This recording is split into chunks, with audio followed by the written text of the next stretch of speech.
শিলচরে যুব কংগ্রেসের উদ্যোগে ভারত ছাড়ো আন্দোলন দিবস ও ৬৫তম প্রতিষ্ঠা বার্ষিকী উদযাপন। শিলচর জেলা যুব কংগ্রেসের উদ্যোগে শনিবার যথাযোগ্য মর্যাদায় উদযাপিত হয়েছে ঐতিহাসিক ভারত ছাড়ো আন্দোলন দিবস এবং ভারতীয় যুব কংগ্রেসের ৬৫তম প্রতিষ্ঠা বার্ষিকী। জেলা যুব কংগ্রেস কমিটির নেতৃত্বে ইন্দিরা ভবন পার্ক রোডে দিনব্যাপী নানা কর্মসূচি অনুষ্ঠিত হয়। দিনের শুরুতে দলের পতাকা উত্তোলনের মাধ্যমে অনুষ্ঠানে উদ্বোধন হয়।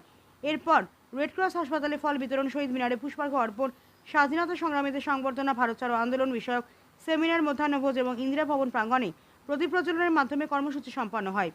প্রতিষ্ঠা বার্ষিকী উপলক্ষে যুব কংগ্রেসের পক্ষ থেকে দেশের প্রতিটি প্রান্তে, প্রত্যন্ত গ্রাম থেকে শহরের প্রতিটি অলিতে গলিতে ছড়িয়ে থাকা সকল নেতাকর্মী ও সমর্থকদের আন্তরিক অভিনন্দন ও শুভেচ্ছা জানানো হয়। ব্যক্তিরা তাদের বক্তব্যে উল্লেখ করেন, 1942 সালের 9ই আগস্ট মহাত্মা গান্ধীর নেতৃত্বে যুব সমাজকে নিয়ে ভারত ছাড়ো আন্দোলনের আদর্শ উদ্বুদ্ধ করার লক্ষ্যে যুব কংগ্রেস প্রতিষ্ঠা করা হয়। প্রতিষ্ঠার পর থেকে যুব কংগ্রেস দেশের তরুণ সমাজের কণ্ঠস্বর, সংগ্রামের অগ্রদূত এবং জাতীয় ঐক্যের বার্তাবাহক হিসেবে কাজ করে আসছে।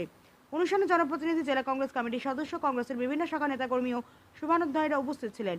উপস্থিত সকলকে ধন্যবাদ জানান শিলচর জেলা যুব কংগ্রেস কমিটির সভাপতি রণজিৎ দেবনাথ।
তখন তো একটু দিকে ওদিকে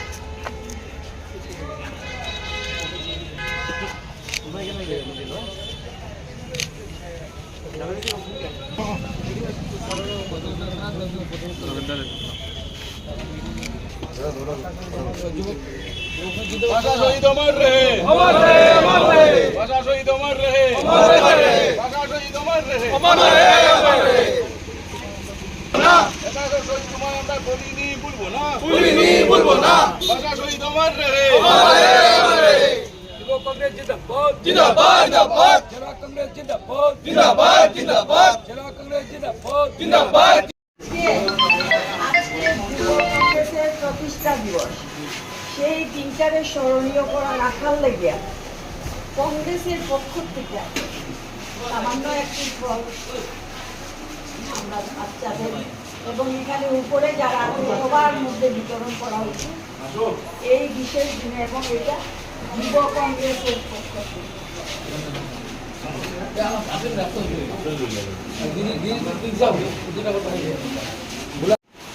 আমরা আশীর্বাদ করবো।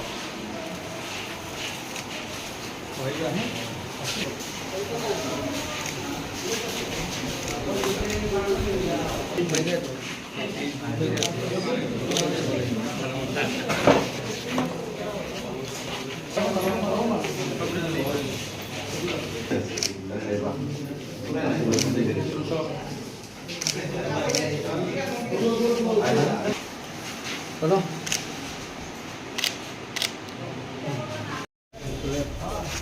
আমি ডক্টর স্বপ্না সেন, এখানে চিফ মেডিকেল, এই হাসপাতালের চিফ মেডিকেল অফিসার। আজকে শুনলাম যুব কংগ্রেসের প্রতিষ্ঠা দিবস। সেই প্রতিষ্ঠা দিবস একটা সেই দিনটারে, বিশেষ একটা দিনকে স্মরণ রাখার জন্য এই যে উদ্যোগ আপনাদের, সেটা নিঃসন্দেহে ভালো। এবং এই ছোট ছোট কাজের মাধ্যমে সমাজের যে উপকার করা যায় তা আপনারা আজ দেখিয়ে দিলেন। এবং যারা এখানে চিকিৎসার জন্য আসে তারা নিতান্ত সমাজের দরিদ্র শ্রেণীর লোক, এবং এই রোজ তো আর করা যায় না, তবে একদিন করা মানে আপনাদের যে এই প্রচেষ্টা আছে সেটার জন্য ধন্যবাদ।